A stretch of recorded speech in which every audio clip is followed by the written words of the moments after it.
그 부분들을 따로 찝어드리는 거고요. 필기하시고 저희 쪽지시험 당연히 보죠. 이번 주에 고전 3분 10일 끝났기 때문에, 그러니까 고전 3분 끝까지 끝났기 때문에 시험 볼 거예요. 다음 주에 공지해드릴게요. 어차피. 자, 여러분 고전 3분 10일 같은 경우에는요.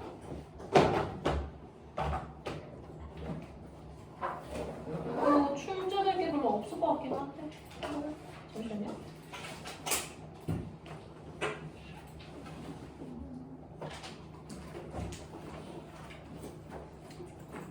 저번 주에 뭐 10도 끝났어요? 끝났죠? 복소리 뭐 해가지고 끝났죠? 네, 됐어. 자, 11 보시고요. 얘 같은 경우에도 여러분들 기본적으로 송사소설이거든요. 그래서 하나 적어놓을게요. 위에다가 뭐 빈칸에다 아무데나 적어놓으세요.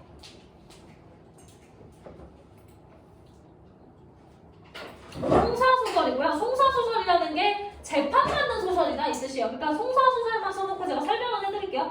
재판을 받는 소설이다 라는 얘기인데, 여기서 재판을 받는 애가 김순부예요. 그래서 김순부의 얘기가 나오는데, 이제 사실 여기서 얘기하는 게 뭐냐면 이 김순부를 재판하는 얘기인데, 사실 이 김순부가 죄가 없습니다. 죄가 없는데 이제 얘네가 어떤 죄를 뒤집어 씌우려고 김순부를 재판에 넘기는 거거든요. 그래서 일단 오늘 알아두셔야 되는 게 송사소설이다. 하나 알아두시면 되고, 송사소설 그 옹고집전도 송사소설이었죠, 여러분들? 그쵸? 누가 진짜 옹고집이냐 불렀던 거 기억하시죠? 그래서 그거까지 보시면 되는데요. 여기서 그래서 이제 진수 정양빈 아저씨가 뭐 적을 필요는 없고요. 얘가 나쁜 놈이에요. 얘가 이제 부패, 이기적 관리, 얘가 나쁜 놈. 세모 치실게요. 세모. 그냥 세모만 쳐놓으시면 되는데요. 뭐 쓰실 분은 쓰세요. 그냥 부패하고 이기적 관리, 부패하고 이기적 관리가 이제 양빈이 아저씨예요. 양빈이 아저씨가 어떤 아저씨냐면, 그냥 이거 밑줄만 쳐놓으면 될 것 같은데, 반란군에 빌붙었다가 실패하니까 이제 반란군이 원래는 그 반란을 일으키는 애니까 반대 세력에 붙어버렸던 거예요, 처음엔. 근데 실패하니까 방백이가 이제 나라의 군대거든요. 나라의 군대에 돌아가서 이제 공을 세우고 싶은데, 그러려면 이제 어떻게 해야 되냐면 다른 놈들을 괴롭혀야 되는 거예요. 그래서 이제 진수가 정양빈이거든요. 그래서 한 종인이가 뭐라고 하냐면, 너가 이제 반란군에 빌붙었다가 네가 지금 네 죄를 어떻게 없애보고 싶은 거니까 이 반란군의 제일 나빴던 애를 네가 먼저 잡아오면 될 거다, 뭐 이런 얘기를 합니다. 그래서 여기서 제일 먼저, 여기서 지금 보시면 반란군들을 제일 먼저 모이자고 주장한 사람을 순부라고 본 거예요. 그래서 요게 순부인 거예요. 뭐 여러분 시험에 나올 거 아닌데 이제 체크하는 거예요. 정양빈 아저씨는 이런 아저씨고, 이거를 주장한 사람이 순부라고 본 겁니다.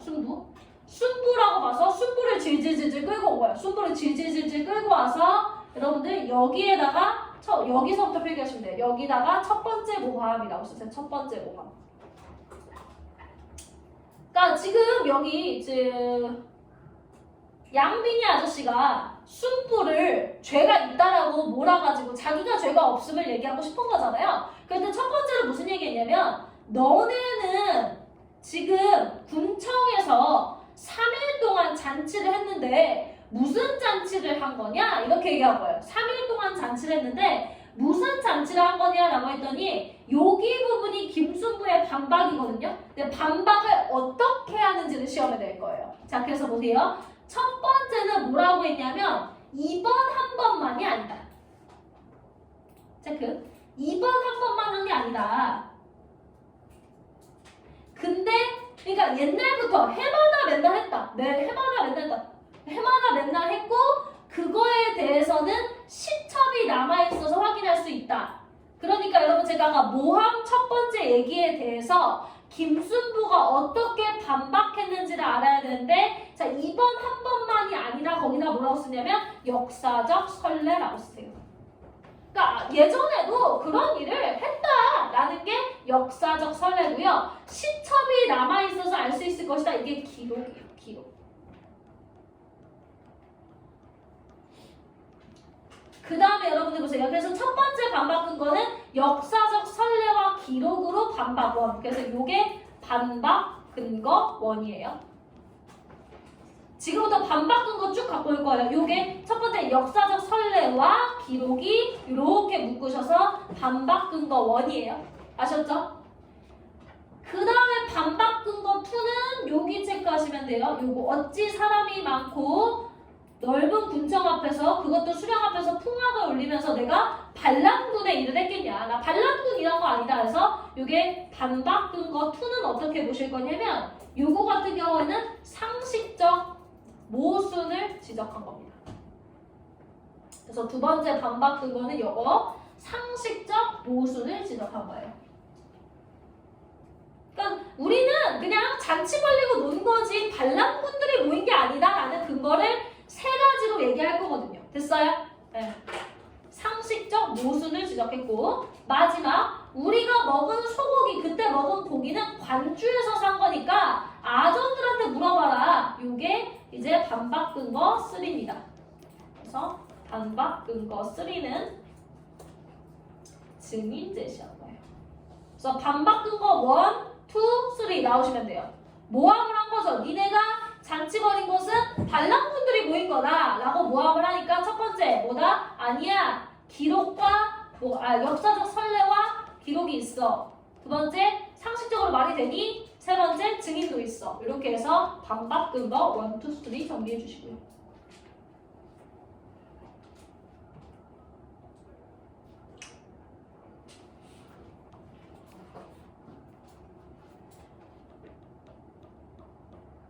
자, 그 다음에 두 번째 모함은 여기 요거의 두 번째 모함이라고 써놓으세요. 두 번째 모함. 첫 번째 모함은 그래서 아까 첫 번째 모함은 너네 반란군 모여서 잔치했지? 이러니까 그 반박 근거 원이 뭐였어요? 역사적 선례 플러스 기록이었고요. 두 번째가 정리해드린 거야. 2가 아까 상식적 모순을 지적하셨고요. 3가 아까 증인 제시. 이렇게 했었잖아요. 그 다음에 여기 공께서는 어찌하여 김순부를 풀어주시었습니까? 이 부분은 이제 뭐다? 두 번째 모함이에요. 두 번째 모함. 두 번째 모함에서는 무슨 얘기를 했냐면 김순부는 그러니까 이게 지금 이제 반란군 모여서 잔치했지 이게 안 되니까 뭐라고 했냐면 김순부는 저기 우리와 뭐 이건 안 써도 돼요. 우리와 뭔가 당파가 다른 사람이다. 이래가지고 이거는 당파 싸움 얘기예요.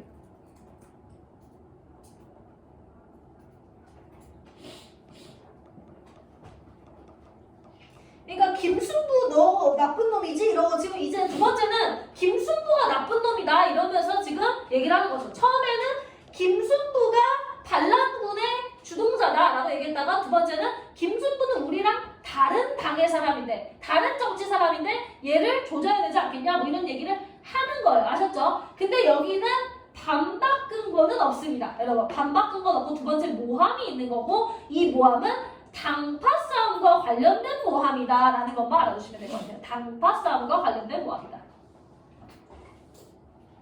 자, 그럴 때 여러분들 여기 체크, 이보다 앞서 체크해 주시고요. 그래서 이제 진수 아저씨가 순부를 잡아들이고 상사에게 보고했는데 이보다 앞서라고 얘기했으니까 역순행적 구성이라고 써주세요. 그러니까 시간이 이보다 앞서 그 종인이라는 이 부분이 그 앞의 내용보다 먼저 일어났다는 거예요. 괜찮으세요? 시간의 역순행적 구성이 있다는 겁니다. 그러니까 지금 이 그 과거 사건을 언급한다는 거죠. 여기 그래서 이보다 앞서부터 여기 지었다 이 얘기는 앞에 이야기보다 먼저 일어난 얘기라는 겁니다. 여러분 이해되시죠? 이보다 앞서.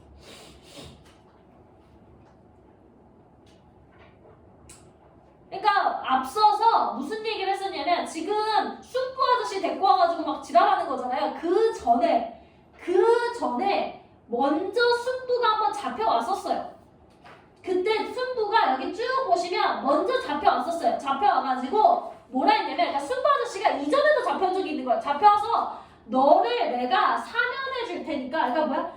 너를 죄 없게 해줄 테니까 너가 집안 사람들을 고발해라 라고 먼저 잡아서 그렇게 얘기를 한 거예요.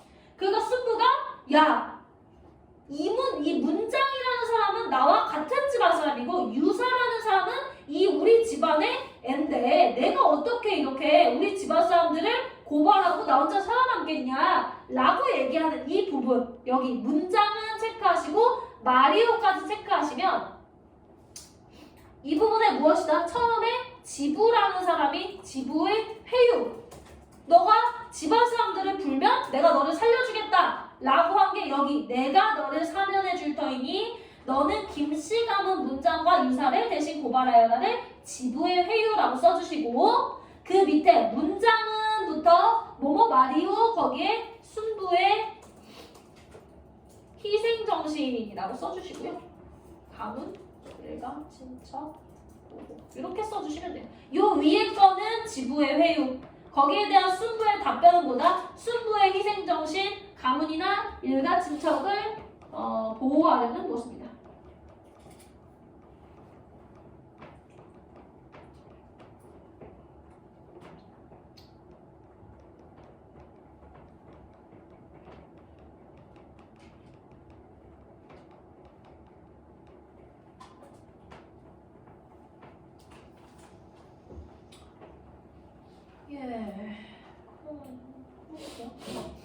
자, 그 다음에 여러분들 여기 중량 이전까지는요, 여러분 중량 이전까지 이렇게 끊으시고요. 위는 전지적 작가 시점이에요. 이 중량 위는요 전지적 작가 시점입니다. 그리고 이 중력 부분 아래부터가 1인칭 관찰자 시점이에요.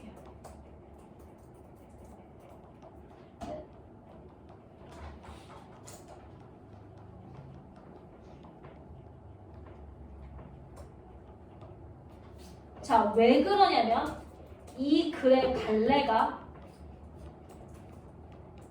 전이거든요. 그래서 전이라는 게 뭐냐면 작가가 특정한 쓰게 된 동기 그러면 인물 이거 밑에 거 안 쓰셔도 돼요.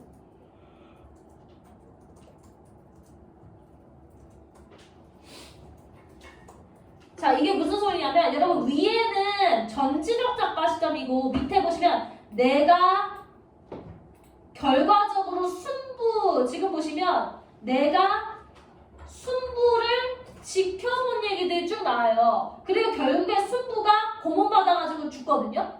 그러니까 여기서부터는 1인칭 관찰자 시점으로 순부에 대한 얘기를 하는데 여기서 순부 얘기를 왜 하냐면 내가 이 위에 이런 얘기를 쓴 이유가 순부가 안타까워서 쓴 거야 라는 얘기를 쓰기 위해서 쓴 거예요. 그래서 하나 알아두셔야 되는 게 이것만 알아두시면 돼요. 이 글의 갈래가 전이다. 전이기 때문에 뭐다? 여기서부터는 1인칭 관찰자 시점으로 여기서 쓰게 된 이유나 인물과 순부와의 관계 같은 게 드러난다라는 건데요. 여기서 페이지 이제 쭉 하겠습니다. 여기 천천히.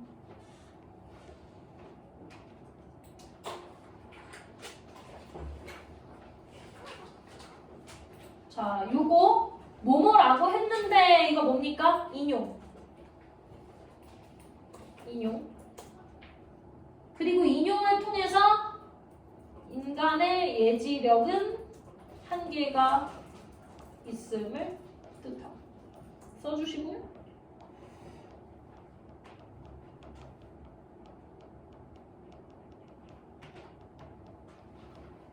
그 다음에 이거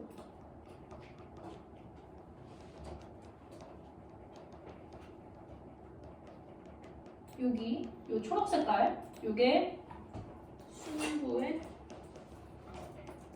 생애를 요약적으로 써주시고요.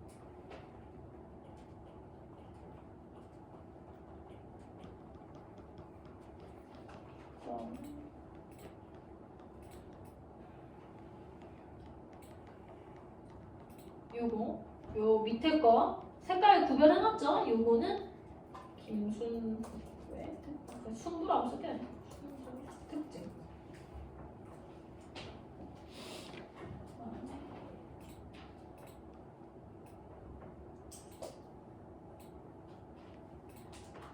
그 다음에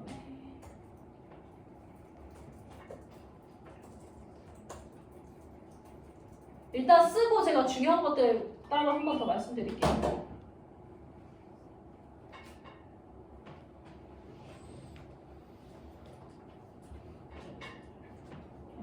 인용? 이거 하나. 인용, 인간의 예지력 한계가 있음을 뜻함. 순부의 생애를 요약적으로 제시. 순부의 특징. 순부에 대한 작가의 평가. 마지막. 이 부분 체크하시고.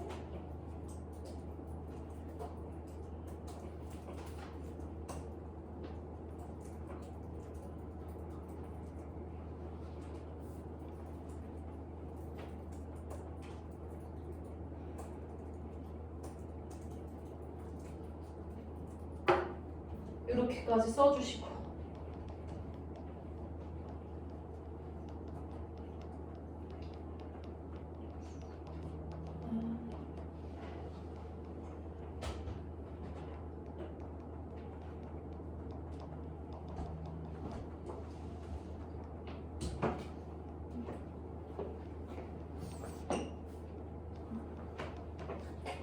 자, 필기를 놓치셨더라도 제가 지금 이제 찍어드린 걸 놓치면 안 돼요. 이거는 진짜 모든 학교에서, 그러니까 제가 하나하나 지금 깊게 찍어드린 거, 그러니까 첫 번째로 제가 필기하라고 하는 건 어떤 겁니까? 이거는 모든 학교를 대비하는 거야. 그러니까 뭐냐면 세세하게 내는 학교까지 대비하는 게 제가 지금 필기를 해드리는 거고, 그 다음에 제가 필기가 끝나면 무조건 나온다 하는 걸 한 번 더 그 강조해드리죠. 이거는 뭐예요? 모든 학교에서 무조건 내는 초중요한 것들을 말씀드리는 건데, 이것에서 고전 산문 11은 일단 이거 뭐냐면 처음에 전이라는 걸 알아두셔야 돼요. 이 글의 갈래는? 하고 물어봐요. 이 글의 갈래는? 하고 물어보는데 아마 보기에서 뭐라고 줄 거냐면 이 갈래는 뭔가 서술자가 이야기를 뭐 쓰게 된 동기와 동기와 개인적인 의견을 이야기한다. 뭐 이런 거 얘기할 거예요. 다음 설명으로 볼 때 이 글의 갈래는? 뭐 이렇게 얘기하면 암기하면 편하잖아. 이거 지금 뭐라고? 김순부전은 전이라고. 전이 나오는 게 이거 하나밖에 없어요. 그래서 전의 특징, 그 다음에 뭐 물어볼까? 전의 특징을 어디서 볼 수 있냐라고 나올 건데, 전의 특징은 당연히 이 C에서 나오는 거예요. C. 자, 그래서 전의 특징은 첫 번째 뭐라고 했어요? 일단은 전의 특징은 인물의 생애를 일단 얘기하는 거예요. 인물의 생애 어디서 얘기했어? 이거 초록 색깔이잖아. 그치? 인물의 생애를 요약적으로 진술을 했고요. 그 다음에 두 번째, 전의 특징 두 번째는 뭐냐면 인물에 대한 작가의 생각을 얘기해요. 그럼 작가의 생각이 물론 여기 있지만 요거를 답변으로 하면 안 되고 요거를 해주셔야 돼요. 그래서 인물에 대한 작가의 생각을 아마 첫 어절과 마지막 어절로 쓰라 뭐 이런 거 나오겠지 얘들아. 그럼 첫 어절 뭐 써야 돼? 순부가로 쓰면 안 돼 얘들아. 뭐로 써야 돼?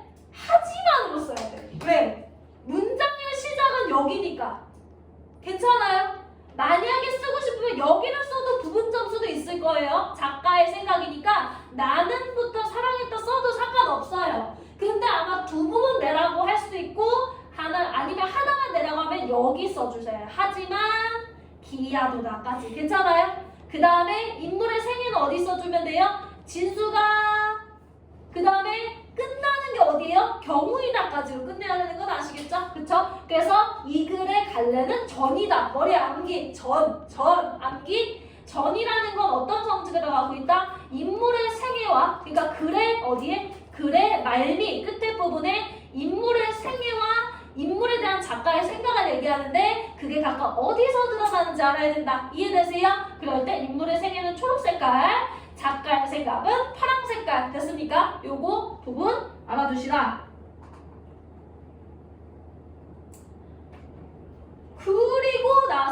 아마 시점 물어볼 수 있을 것 같아요. 시점이 어디서 바뀌냐 물어볼 수 있을 것 같은데 아마 조금 어렵게 되는 학교는 중략의 내용을 갖고 올 거예요. 그러니까 우리가 못 봤던, 그러니까 어떤 학교들은 추가로 내용을 더 덧붙이는 경우가 있는데 그럴 때 여러분들 못 찾으면 돼요. 내가라는 말이 어디서 시작되는지 보시면 돼요. 그러니까 아마 뭘 낼 거냐면 이 글에서는 시점이 바뀌는데 어디서 바뀌는지 찾아라 이렇게 될 수 있단 말이에요. 그럼 보세요. 여기서는 나라는 말이 없는데 여기서 내가라고 나왔죠. 그러면 여기 부분이다 라는 것도 찾을 수 있어야 돼요. 그래서 시점이 위에는 뭐다? 전지적 작가 시점이었다가 뭘로 바뀐다? 1인칭 관찰자 시점으로 바뀐다라는 거. 요거 그래서 시험에 나올 거 지금 2개 짚어드렸어요. 하나는 전이라는 거, 그 다음에 두 번째는 시점의 변화라는 거. 하나 더 찝어드릴게요. 시간이 언제 바뀌는지 요거 있죠? 여기 요거 이보다 앞서 요거 이거 무슨 구성? 역순행적 구성이라고 말씀드렸죠? 159페이지 맨 끝에 있는 거 시간이 뒤집히는 거 요거 알아두시면 되는데 요거는 아마 시험에 어떻게 나올 거 아니면 역순행적 구성이 드러나는 부분을 나타내라고 안 나오고 아마 기억해서 이 뒤에 보시면 처음에 이거 읽어보셔야 돼요. 제가 읽을 시간이 없어서 안 읽어드린 건데 여기 보시면 처음에 김순부를 데리고 와서 이 부분이 먼저죠. 그러니까 시간의 순서에 맞게 재배열하라라고 할 거예요. 그러니까 이게 기억. 그 다음에 뭐 이게 니은 이렇게 주고 그러니까 뭐 이렇게 주겠죠. 뭐 예를 들어서 뭐 할까요? 순부가 끌려가서 회유가 순부가 반박하고 뭐 이런 거를 얘를 뭐 기억으로 주고 기억 그 다음에 뭐 얘를 뭐 말하면 리을까지 나올 거야. 한 기니디 리까지 나올 거거든요. 그러면 이렇게 줬을 때 다음에 사건을 시간 순으로 배열하라 이렇게 나온다고요. 그럼 뭐 기니디를 이렇게 써야 되는 뭐 그런 문제인 거 이해하시겠죠? 그래서 보다 여기서는 역순행 구성이 하나 있다. 요거 알아두시면 좋을 것 같아요. 아셨죠? 그래서 요거 세 가지 알아두시면 좋고요. 그 밖의 것들은 아마 세세한 학교들에서 낼 거기 때문에 뭐 쪽지 시험 대비 정도 하셔야겠죠. 됐죠? 자 그럼 고전 3분 11까지 끝냈고요. 우리는 극수필로 가겠습니다. 뒤로 쭉 넘어오시면 212페이지로 오세요. 212페이지.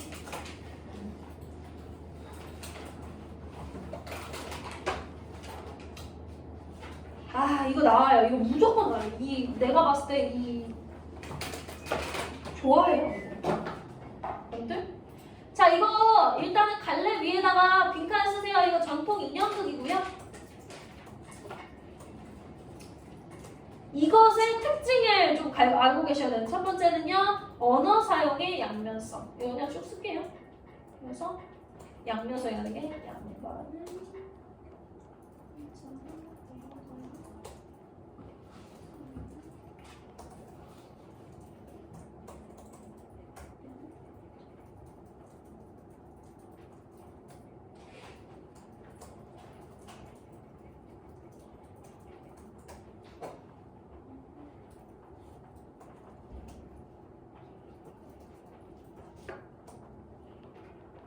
이게 영어라서 옴으로 쓸 수도 있어요, 여러분. 이거는 모르겠어요. 옴니버스나 옵니버스나 그 OPT 이거잖아요. 그래서 옵이나 옴이나 똑같은데 저는 옵으로 배웠는데 모르겠어요.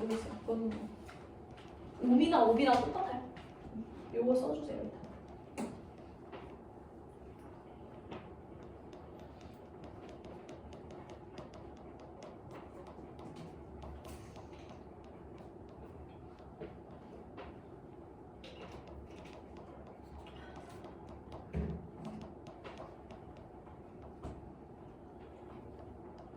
네, 천천히 쓰세요. 천천히 넘어갈게요.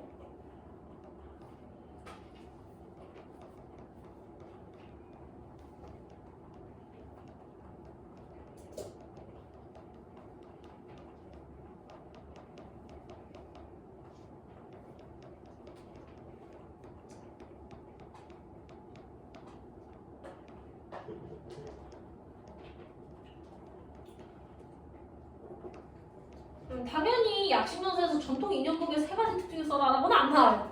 안 나와요. 근데 요건 나와요. 이거 무조건 나와요. 이 어휘를 외워야 돼요.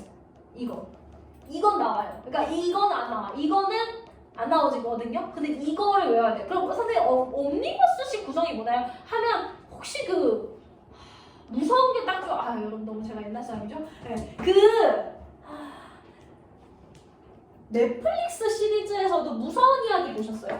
안 보셨어요? 그거 1화, 2화, 3화, 4화 다 다른 얘기거든요? 옴니버스식 구성은 뭐냐면 이게 쭉 한 전체 이야기가 몇 개의 그러니까 단편으로 이어진 걸 옴니버스식 구성이라고 해요. 그래서 지금 보시면 얘 같은 경우에 보세요. 여기 제 5막은 5막의 이야기를 하고 그 다음에 넘어가셔서 제 7막은 5막과 연관이 아예 없어요. 그러니까 완전 새로운 이야기라는 거예요. 그래서 옴니버스식 구성이라는 건 이걸 쓸 필요 없는데, 그러니까 각 이야기가 연관성이 아예 없다라는 뜻이에요. 근데 아마 이것도 이 구성은 블라블라 이런 설명을 드리면서 이 구성을 뭐라고 하는가 뭐 이런 얘기를 나올 거예요. 근데 그냥 다 필요 없고 이거 구성은 옴니버스식 구성, 이 암기를 하나 해주시면 좋거든요. 그래서 옴니버스식 구성. 옴이라고 쓰거나 그거는 아마 선택에 대해서 마이너스 점수 없을 겁니다. 다만 쓸 수는 있어야 돼요. 아셨죠? 옴니버스식 구성. 마블이 그렇다던데? 모르겠어요. 마블 안 해가지고. 자, 그래서 옴니버스식 구성이고 나머지는 특징을 좀 보러 갈 건데요, 여러분. 그래서 여기 지금 제 5막 같은 경우에 여기서 하나 체크할게요. 거리라는 거는요, 그냥 이야기의 단위예요. 이야기 단위라고 써주세요. 이야기 단위. 그러니까 뭐 표생원의 이야기 이런 뜻이에요. 표생원의 이야기, 누구의 이야기에서 거리라는 것은 뭐다? 이야기의 단위이다. 써주세요.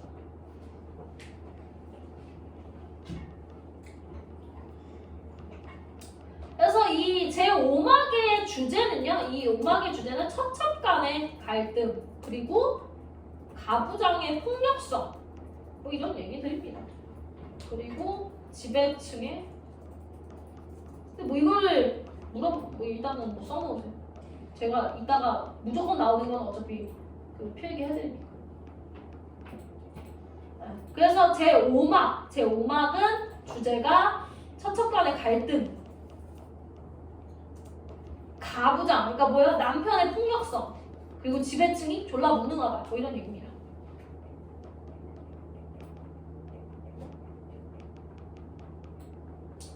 자, 여러분 꼭두각시 천천히 할게요. 죄송해요.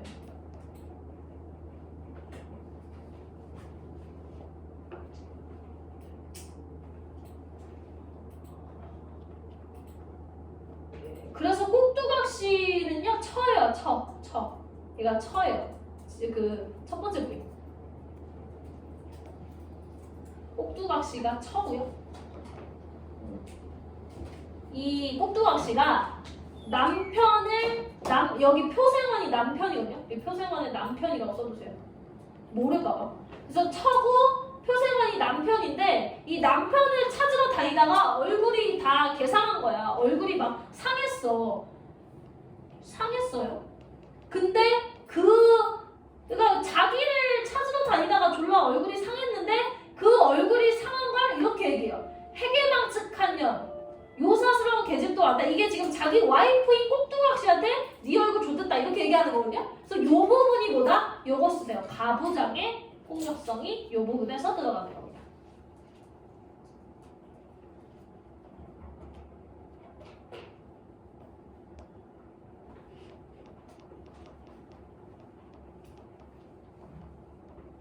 그러면서 너 얼굴이 못생겨서 내가 돌몰이 집을 들였다라고 얘기하는데 돌몰이 집에 처라고 써요. 첩이라고 쓰세요. 첩. 둘째 부인이에요. 첩. 그래서 돌몰이 부위가 첩. 둘째 부인. 그래서 돌몰이 집을 내가 들였다. 근데 돌몰이 집에 들린 이유가 뭐라고 하냐면 네가 한갑이 넘고 내가 80이 되고 근데 자식이 없어서 들인 거다 해서 요거 돌몰이 집에다가 첩이라고 쓰시고요. 그 밑에 부인이 어느덧 환갑이 넘고 이게 뭐다? 첩을 들인 이유, 이렇게 써주고 자식이 없어서 들였다 뭐 이런 얘기예요.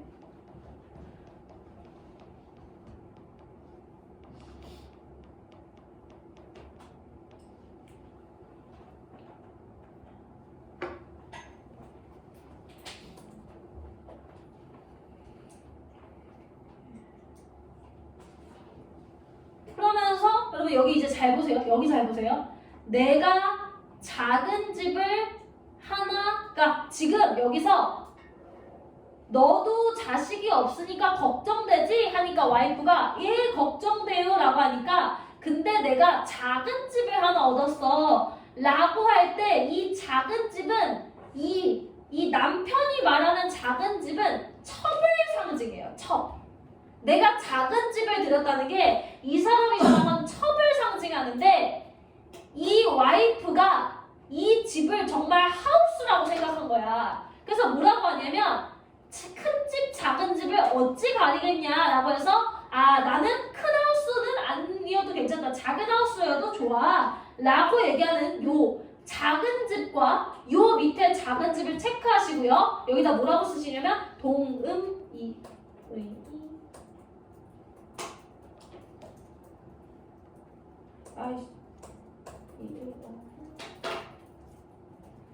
이렇게 써주세요. 요 작은 집은 첩을 상징하고 요 밑에 작은 집은 진짜 하우스를 상징해서 둘이 의미하는 바가 다르거든요. 그래서 요렇게 묶으시고 작은 집 묶으시고 이것은 무엇이다? 동음의어를 활용한 언어유희다. 써주세요.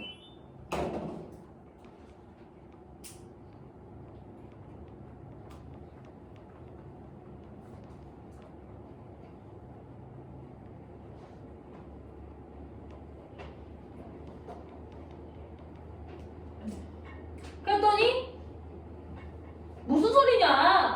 내가 집을 얻은 게 아니라 소실이 첩이에요. 첩을 얻었단 말이야. 하니까 아니 내가 너를 찾으러 다닌 게 첩을 보자고 찾은 거냐 했더니 여기 잔말만 끌고 주는 거나 먹고 지내지 이게 뭐다? 가부장적 태도. 가부장적 태도. 아까 요것도 가부장적 태도였죠? 요것도 가부장적 태도라고 써주세요. 요거 잔말자 말고 주는 거나 먹고 지내지 여기다가 가부장적 태도.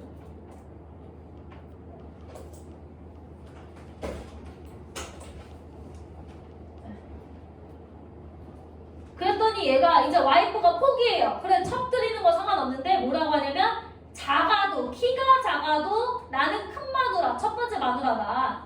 그리고 걔가 키가 크더라도 작은 마누라다. 요 니은 요거 있죠.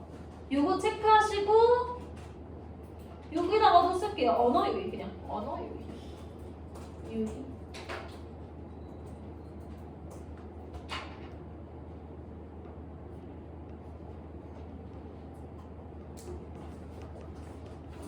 그 다음에 아까 제가 무슨 얘기했어요? 이게 인형극이 무대와 객석의 구분이 없다는 얘기 써놨죠? 2번에 그쵸? 무대와 객석의 구분이 없는 것을 어떻게 아느냐 문제 나올까? 요걸로 알아요. 멀지 않은 좌석에서 들어도 알겠다. 뭐예요? 무대와 객석이 거리가 가까움을 의미합니다.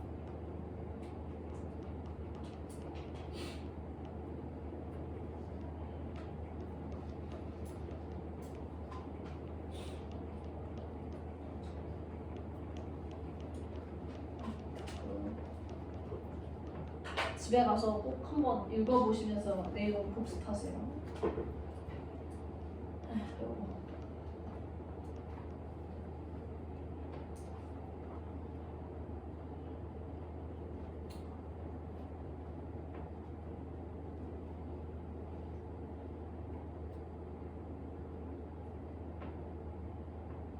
그래가지고 이제 마누라랑 존나 싸워요. 여기 표생원이랑 뭐 며느리 그래서 결국에는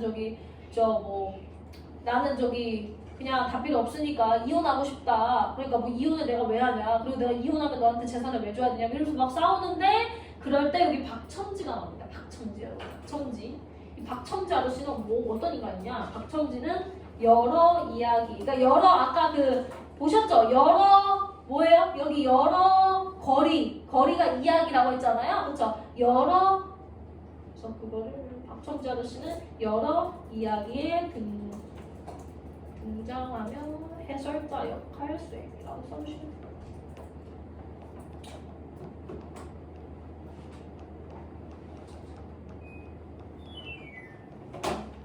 박첨지 아저씨.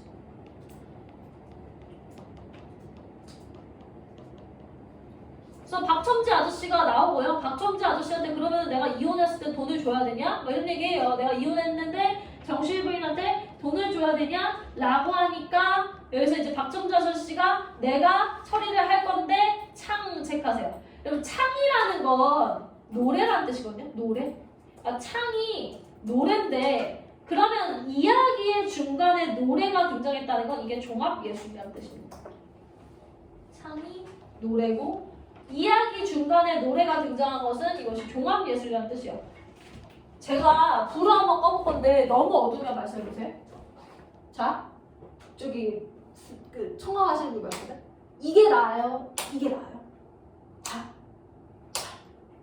둘다 하고. 아 그래? 네. 어때요? 불 끄는 게 괜찮아요. 끈게 나. 수민이 괜찮아요? 이게 나아요? 네. 아 그래요? 아 왜냐면 너무 어린 것 같아서 하다가 눈이 나빠지면 슬퍼하세요. 아씨 모르겠어요. 아 저도 로스쿨 다닐 때 안타깝게 2학년 때 라섹을 했는데 눈이 나빠졌더라고요. 자 보세요. 그래가지고 그러면서 이 박첨지 아저씨가 양반이거든요. 양반 아저씨가 이 개자식이 이혼하면은 물건들은 다 첩주래요. 그리고 저기 꼭두각 씨는 막 개똥반 이딴 거 주래요. 그럼 여러분 얘 이런 판결을 보시면 일단은 전체적으로 뭐예요? 첩에게 유리한 판결이에요.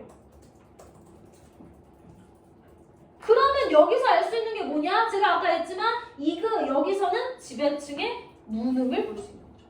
무능해요. 지배층. 그러니까 얘가 지금 판결을 내려주는 원님 같은 건데 졸라 무능하다는 거죠. 그래서 여기 요거 박첨지의 말을 이렇게 묶으세요. 여기 묶어. 여기를 묶어. 노란색으로 해드릴게요. 여기 박첨지의 말을 쭉 묶어요. 여기 이렇게 묶고 이 부분이 무엇이다? 첩에게 유리한 판결이고 그것은 무엇을 상징한다? 지배층의 무능을 상징한다. 요거까지. 좀 잘 보이는 것 같기도. 있어요. 눈이 너무 나빠질 거 같고 좀.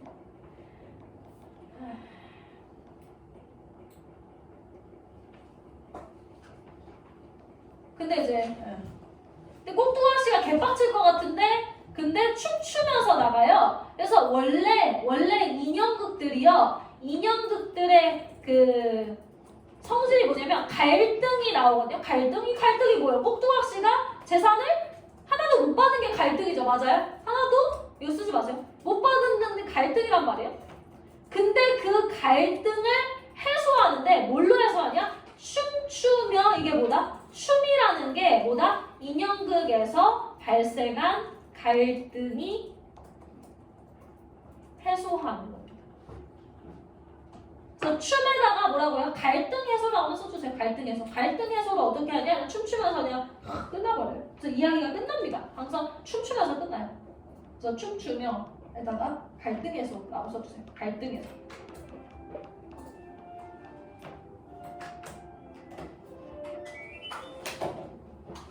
자, 그래서 여러분 첫 번째 이야기는 뭐였습니까? 처와 첩이 막 갈등을 하고 남편은 졸라 가부장적이고 그 다음에 지배층은 졸라 무능한 얘기, 그쵸? 그런 얘기가 나왔고요. 두 번째, 여기 평안감사의 재상거리에서는요 이제 무슨 얘기가 나오냐면 이제 지배층의 횡포와 그에 맞서는 저기 지배층의 저항에 대한 얘기가 나올 겁니다. 그래서 지배층은 누구냐? 당연히 여기에 나오는 평안감사가 지배층이고요. 얘가 지배층. 여러분들 옆에 여기다 쓰세요. 여기다가 주제. 이 글의 주제가 뭐다? 여기 제7막의 주제는 지배층의 횡포, 괴롭히는 것과 그에 맞서는 피지배층의 저항이라고 여기 써주시고요. 연결이 잘 보여요? 괜찮아요? 그 다음에 평안감사 여기다가 뭐라 써요? 지배층이라고 쓰시면 돼요. 지배층. 그래서 지금 지배층 평형감사에다가 지배층. 여러분들 그래서 평형감사에 오늘 배웠죠? 모친 엄마가 죽었어요. 상여가 나왔다는 게 죽었거든요. 그랬더니 개꿀 안방 내 차지 미친놈이에요, 여러분들. 그래서 이거 양산도는 체크하지 마시고 이거 아이고 좋아 콩나물 안방 차지 내 차지 여기다가 폐륜이라고 써주세요. 폐륜. 엄마가 죽었는데 엄마가 쓸 방을 내가 쓰니까 개꿀이라고 하니까 폐륜. 선생님. 네? 저 화장실. 다녀오세요. 죽을 순 없잖아요, 여러분. 자, 그 다음에 내려가요. 그래가지고 이제 뭐 해야 되냐면 어머니의 상여라는 게 뭐냐면 그 신체를 끌고 가는 그런 가마 같은 거거든요. 그거를 누가 들어야 되잖아, 그렇지? 어머니의 상여를 어떻게 하냐면 밑에 쭉 내려가면 이 홍동지에게 들으라고 강요하거든요. 그러면 홍동지에다가 체크하시고 뭐라고 쓰면 돼요? 피지배층이라고 쓰시면 되죠. 홍동지에다가 피지배층.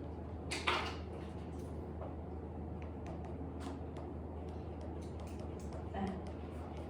그래서 저기 평안감사가 야 우리 엄마 저기 상여 들새끼 찾아봐라 하니까 이제 작은 박첨지 아저씨가 알겠습니다. 찾아보겠습니다 해서 홍동지한테 시켰어요. 그때 홍동지가 뭐라고 하냐면 빨개 벗고 들어도 돼요? 이러거든요. 나체로 들어도 돼요? 하니까 상관없다 라고 하면서 여기 얘가 홍동지가 그래서 상여를 드는데 상여는 누구 시체 있어요? 그 평안감사 엄마의 시체가 있죠. 근데 거기다 대고 뭐라고 하냐면 강생이가 썩는 냄새가 난다고 합니다. 근데 강생이가 개예요. 개가 썩는 냄새가 난대요. 어디다가 보고? 그 감사의 어머니 상여를 보고 갱생이가 썩는 냄새가 난대요. 그러면 뭐예요? 돌아가신 평안감사의 어머니를 뭐라고 하는 거예요? 개라고 하는 겁니다. 그러면 평안감사는 뭐가 되는 거예요? 개새끼가 되는 거죠. 네.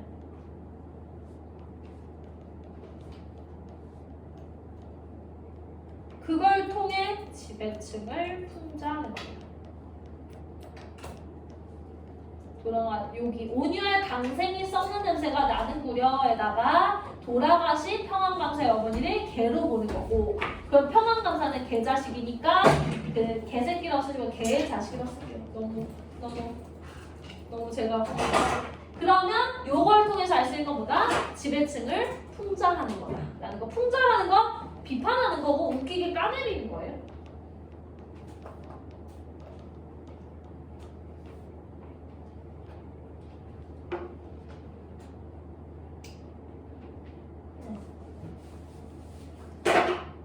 그 다음에 이제 뭐라고 하냐면 홍동지가 이제 그 상여를 내려놓으면서 이게 상제님이라는 게 하늘나라에다가 시차가 갑니다 이렇게 보통 말할 때 문안이라는 게 인사드린다 이런 거 아시죠? 문안드립니다 뭐 이런 말 하잖아요. 문안드립니다 라고 홍동지가 얘기하니까 야 문안이고 문 바뀌고 이렇게 얘기하잖아요. 그러면 이 문안과 이 문안은 인사의 문안이고 이건 인도어의 뜻이죠. 인도어. 그쵸? 맞아요? 이해돼요? 그럼 이 문안과 문안 연결하시고요. 이것도 뭐예요? 동음 이의어를 활용한 언어 요인 라고 써주시면 돼요.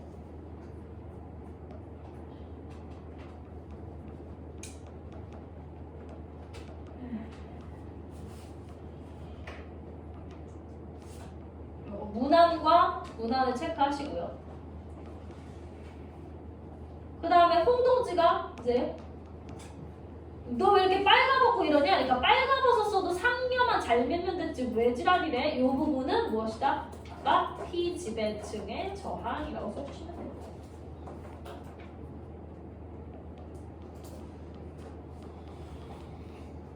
너무 피곤하죠, 여러분?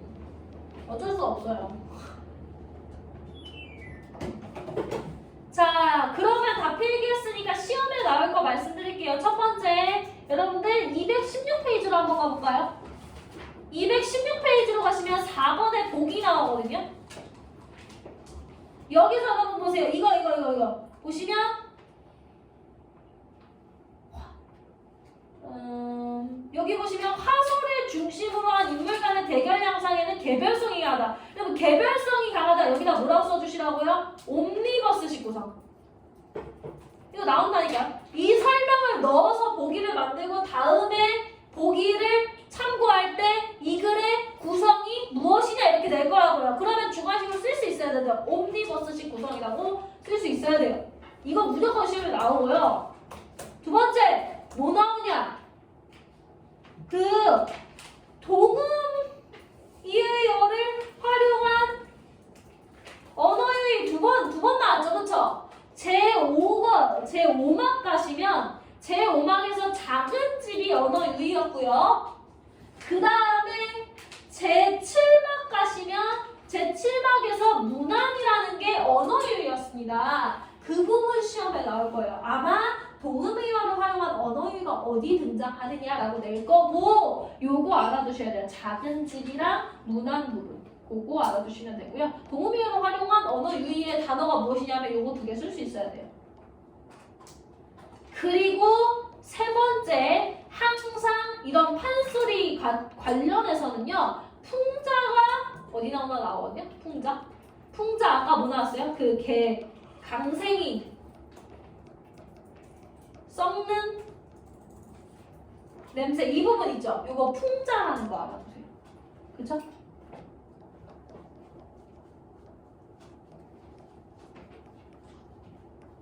그리고 마지막 하나만 더. 여기서 지금 전통 인형극의 특징으로 뭐가 있다 했어요? 무대와 객석의 그 거리가 그 가깝다라는 걸 보여주는 부분이 어디예요? 거기 지금 212페이지에 머지않은 좌석에서 들어도 알겠소. 이 부분이 이거를 알려준다 해서 이 네 가지는 암기하고 계셔야 합니다.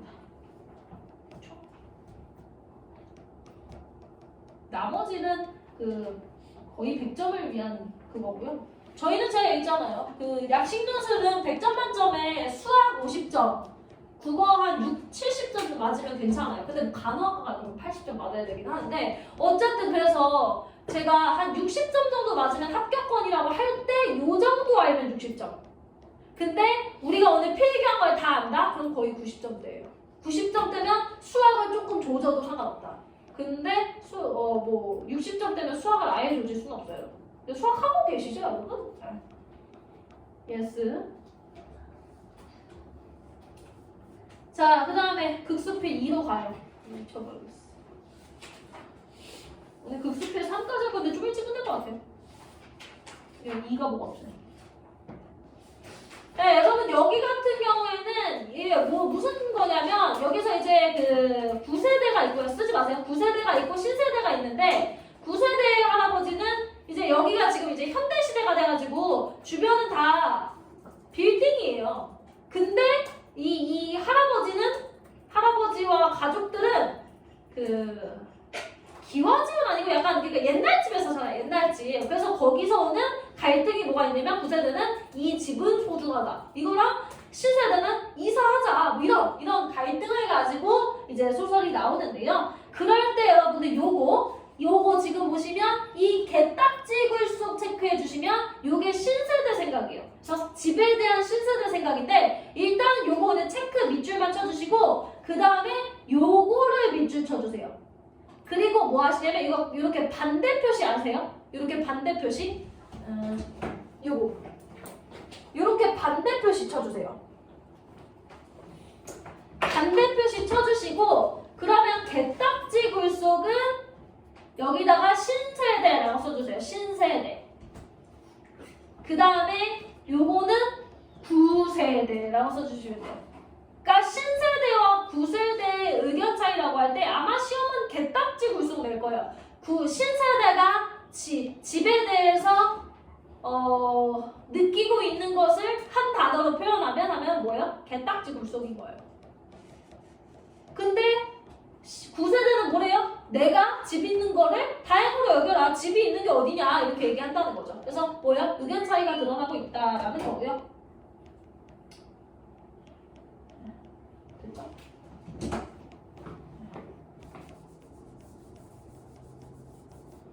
그래서 여기에 신세대, 구세대, 대립, 집에 대한 대립. 자, 그 다음에 여러분들 여기서 보시면 물항아리 체크, 그 다음에 강약방해 처방 체크, 이거 다 9세대의 가치예요. 왜냐면 정수기가 없어서 물항아리 채우는 거잖아. 이거 9세대. 그 다음에 강약방이라는, 그러니까 뭐예요? 병원 안 가고 한의원 같은 데 다니는 거야. 이것도 9세대. 그러니까 이게 뭐예요? 9세대라는 게 전통을 뜻하는 거예요. 전통에 관련된 단어를 찾아 쓰라 하면 물항아리나 강약방해 처방 이런 거 찾아 써야 된다는 얘기예요. 아시죠?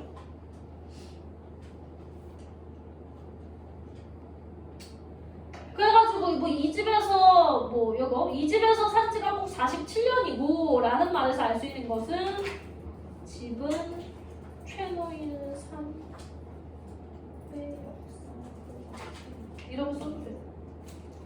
복수필 투는 싫어 안 나올 거야. 이거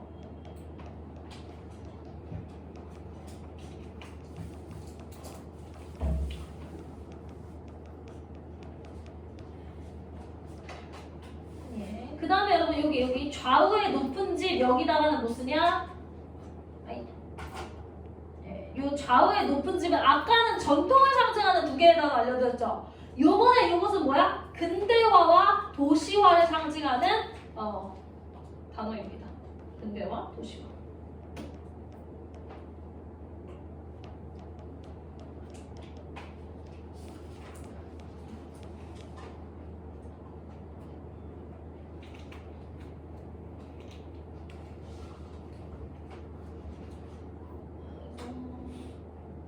그래서 그거 가지고 이 자식들이 이웃의 피해를 입는 걸 무시한다 라고 해서 이 부분 이웃은 신경 쓰지 않는 이렇게 써주시면 돼요.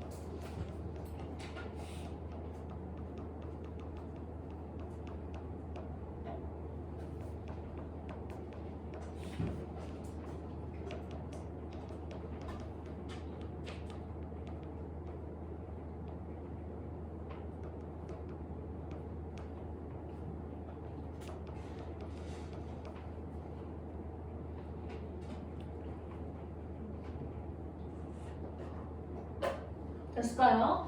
자, 그 다음에 이제 최노인이 결과적으로 여러분들 답답하니까 이게 양쪽에 그 앞뒤로가 높은 건물이 있으니까 햇빛이 안 들어요. 그렇다 보니까 여기에 화초밭을 길렀는데 자기 집에 그 화초밭이 하나도 화초가 길러지지가 않거든요. 자, 여기서 화초밭을 짓밟고라는 말을 하는데 일단 화초밭 자체에다가 뭐라고 쓰시냐면 이 화초밭은 최노인의 정성과 희망을 의미하고요.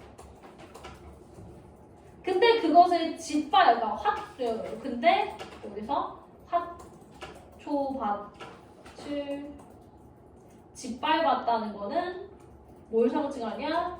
최노인의 그 정성과 희망이 뭐가 되냐면 좌절을 상징해요.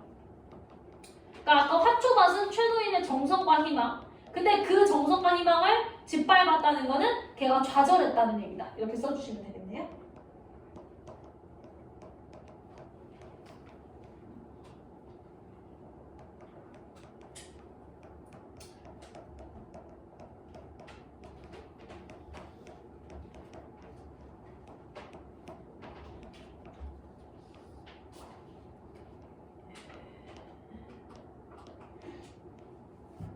그래서 마지막 불모지라는 이 글의 제목, 불모지라는 이 글의 제목은 원칙적으로는요, 불모지라는 것의 그 실질 뜻은 식물이 자라지 못하는 메마른 땅이라는 뜻이거든요.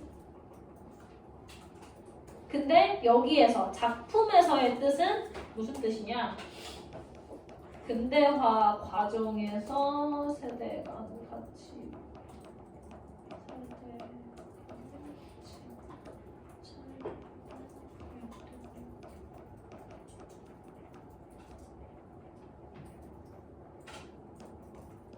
이렇게 써주시면 돼요. 불모지라는 뜻이.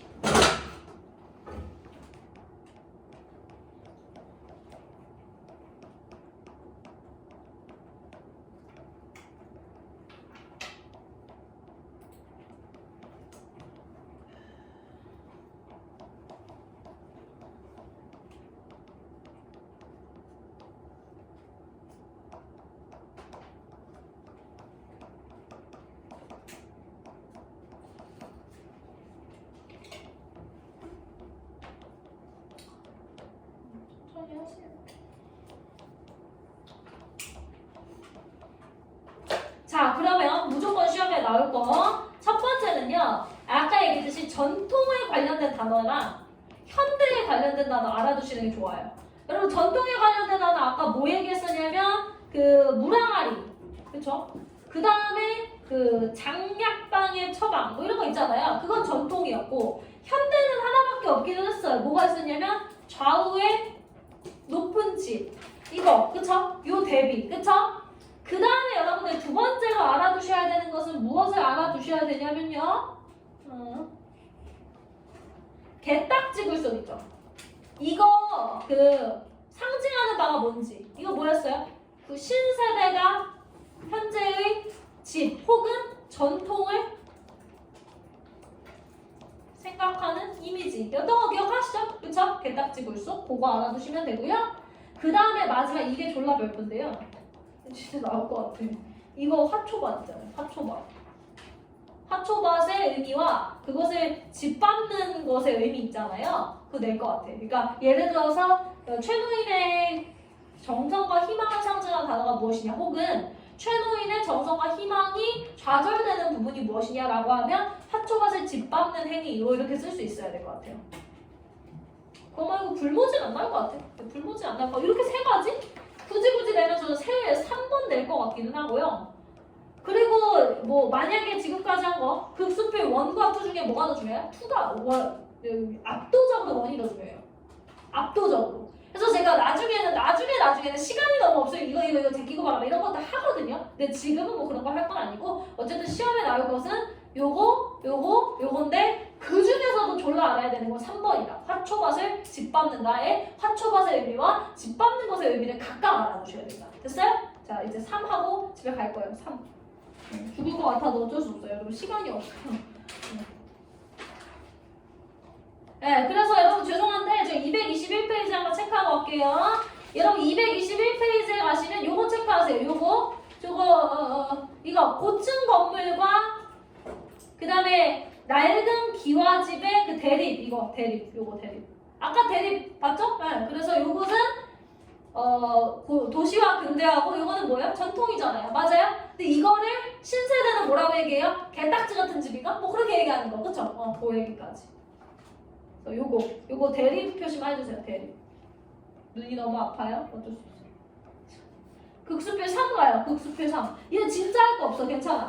진짜 할 거 없어. 이거 뭐냐면 이제 전쟁이 터지니까 군사가 없는 거야. 그래가지고 어떻게 해요? 몽골군이 막 쳐들어오니까 여기서 이제 사대부들이 어떡하면 좋겠냐. 군인이 없다 하니까 노승이 뭐 하냐면 노비들을 데려다가 군인을 만들자. 그러니까 이제 그래서 군인을 만들자 하니까 이자은 아저씨가 아니 그러면은 노비들이 따라주겠냐 하니까 우리가 뭐 해주자 그러냐면 노비들이 전쟁을 이기면 노비를 풀어주자라고 얘기하는데 당연히 이 양반인 이자은 아저씨가 안 된다고 하는 얘기입니다. 안 된다고 하는 얘기. 자 그래서 여러분 요거 방량하는 것이요 이게 뭐냐면 노비들을 풀어주자라는 건데 이 방량에다가 뭐라고 쓰시냐면요 인간 존엄성이라고 쓰시면 됩니다. 그러니까 인간을 노비를 풀어주자 인간을 평범하게 보내자 방량이라는 건 무엇이다? 인간 존엄성이다. 그래서 노승은 어떤 사람이다? 인간의 존엄성을 좀 지켜주자는 사람입니다. 그랬더니 이자은 아저씨와 판관 아저씨가 안 된다라고 얘기하는데, 안 된다라고 할 때 근거를 얘기하겠습니다. 자, 일단 첫 번째 근거, 그런 예가 없다, 전례가 없다. 그 다음에 돈 많은 사람들이, 그러니까 노비를 갖고 있는 애들이 지랄할 거다. 그리고 그럼 일은 누가 하냐? 요 세 가지가 뭐다? 요 세 가지가 노비 방량 반대의 근거입니다. 첫 번째, 그런 일이 없다, 전례가 없다. 두 번째, 그 주인들이 지랄할 거다. 세 번째 뭐다? 일은 그럼 누가 하냐? 요 세 가지가 반대 이유입니다.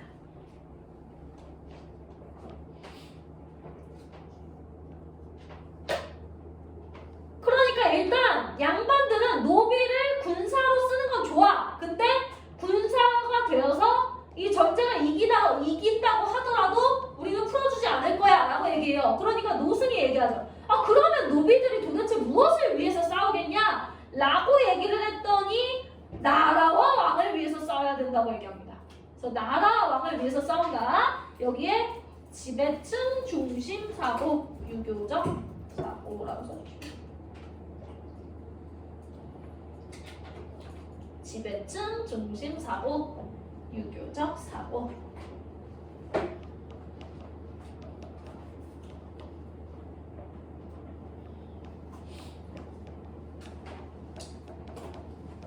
근데 노승이 얘기하죠. 나라는 왕의 것이 아니라 백성의 것이요. 이게 무슨 사고냐면 대립이죠. 일단 대립이고요. 이거는 민본주의 사고입니다. 백성이 우선이다라는 민본주의적 사고예요.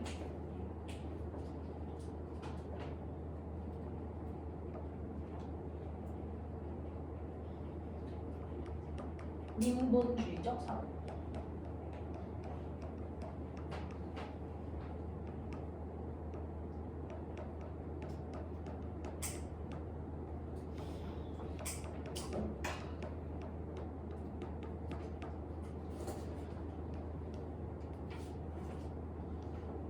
예, 그래가지고 결과적으로는 뭐 어쨌든 노비들이 이제 방명을 해주겠다는 약속을 듣고 노비들이 군대가 돼가지고 이제 신나게 이제 다 몽골군을 뭐 무찌릅니다. 근데 이제 이 대감 아저씨가 노비들을 일단 자치 버리는 게 개빡쳐요. 싫어요. 그래서 그거를 금지시켜요. 그런 다음에 이제 뭐라면 이자은 아저씨가 뭐라고 하냐면, 아, 나는 노비를 풀어줄 수가 없다 이러면서 또 얘기를 하는 게 뭐라고 하냐면, 마땅히 좀비가 있음이 당연하지 않을까요? 라고 얘기해요. 그러니까 뭐냐면 노비가 있는 건 당연하다 이거예요. 자, 여기다가 뭐라 쓰시면 상층, 지배층은 귀하고 노비가 천한 것은 하늘의 이치다 라고 얘기를 합니다.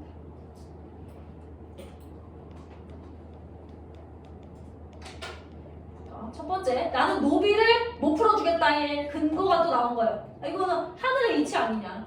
하늘의 이치니까 못 풀어주겠다. 그 다음에 이렇게 분별을 정해온 것은 우리에게 1000년 동안 이렇게 살지 않았냐. 뭐예요? 관습.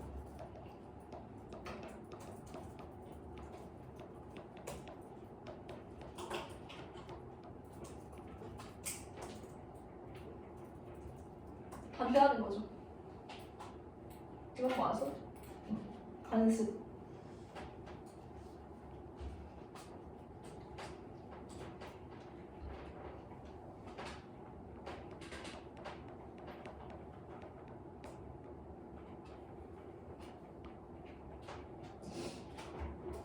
그랬더니 노승이 뭐라고 하냐면, 그래 귀천이 있는 것은 모르는 게 아니다. 그럼 뭐예요? 요거는 인정한다 이거예요. 오케이? 네 말에서 하늘의 이치, 그러니까 뭐야? 귀한 놈과 천한 놈이 있는 거, 요거 이렇게 화살표 칠하시고요. 인정이라고 쓰세요. 인정.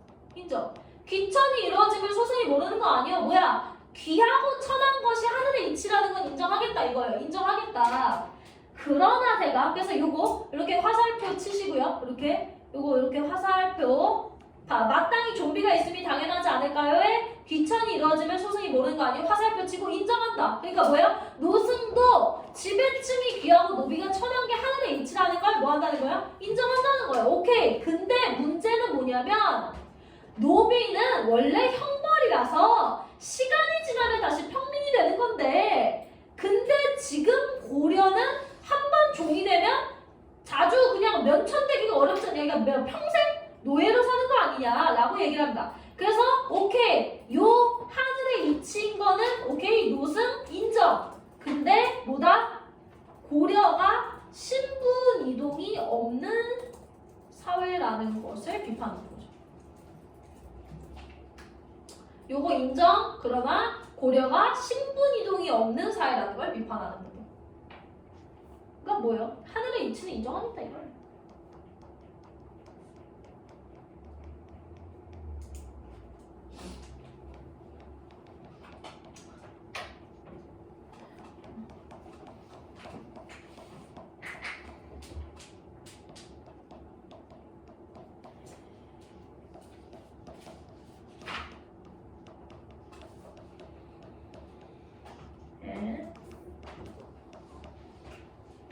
그래가지고 결과적으로 안 풀어줍니다. 안 풀어주면서 졸라 근거를 내죠.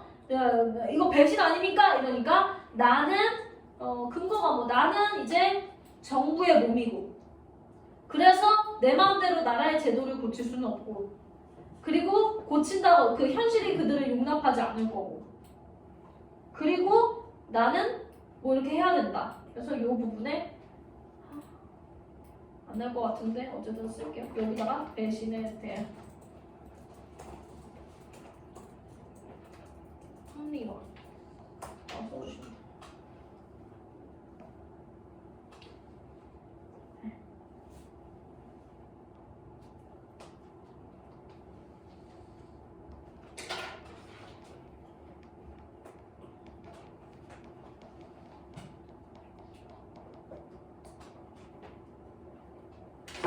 이제 개빨리 할게요 여러분.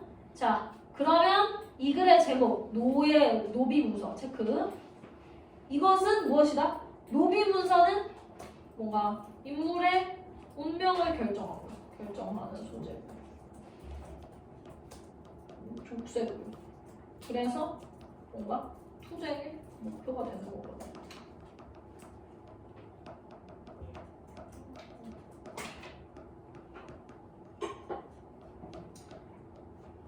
그래서 여러분 이 소설이 이 극이 1970년대에 써진 거예요. 1970년대 노비가 어디 있어요? 맞잖아요. 에? 쓰여졌으니까 여기서 상징하는 바를 알아야 되는데 첫 번째 지배층은 말 그대로 정치 권력이에요. 그 당시에 독재 정권. 그러면 여기서 지배층 누구누구 나오는지 아시죠 여러분? 걔네가 뭘 상징하는지 알아야 돼요. 그 다음에 노승은 무엇이냐? 사회운동가. 그러면 노비는 뭐예요? 노동자를 뜻합니다. 그러니까 사실 독재 정권이라고 봐도 되고 이 당시에 막 공장을 막 개 돌려가지고 사람들 막 노동해 이래가지고 막 뽑아 먹잖아요. 그럴 때 요거 알아두시면 좋다는 거죠. 네.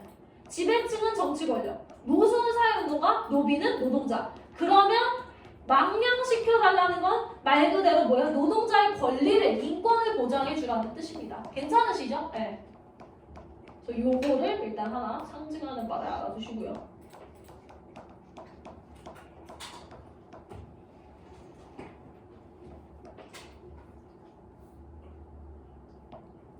마지막 시험에 나올 거 마지막 저기 앞쪽에 222페이지 가시면 그 지배층 중심의 생각 나왔죠. 그 왕을 위해서 써야 된다 뭐 이런 얘기 나왔죠. 그 지배층 중심 혹은 유교적 가치관인 거랑 그 다음에 밑에 이 어휘가 더 중요해요. 이거 노승 아저씨가 백성의 것이다 하는 게 민본주의라는 말을 좀 외워주세요. 이거를 외워주세요. 이거. 그러니까 뭐 이건 별로 안 중요하고요. 민본주의라는 말 좀 외워주세요. 나오더라고요. 귀찮게. 그래서 시험에 나올 것은 뭐 나올 게 없어요. 첫 번째는 뭐다? 지배층, 노승, 노비가 각각 어떤 상징인지 알아두시고요. 1970년대를 기준으로 봤을 때 그리고 두 번째 민본주의라는 어휘 좀 알아둬봐. 그러면 오늘은 여기까지 하겠습니다. 자 여기까지 하시고요. 제가 공지 드리겠지만 다음 주에 고전 소설 1부터 끝까지 시험 볼 거예요. 필기한 거 기준으로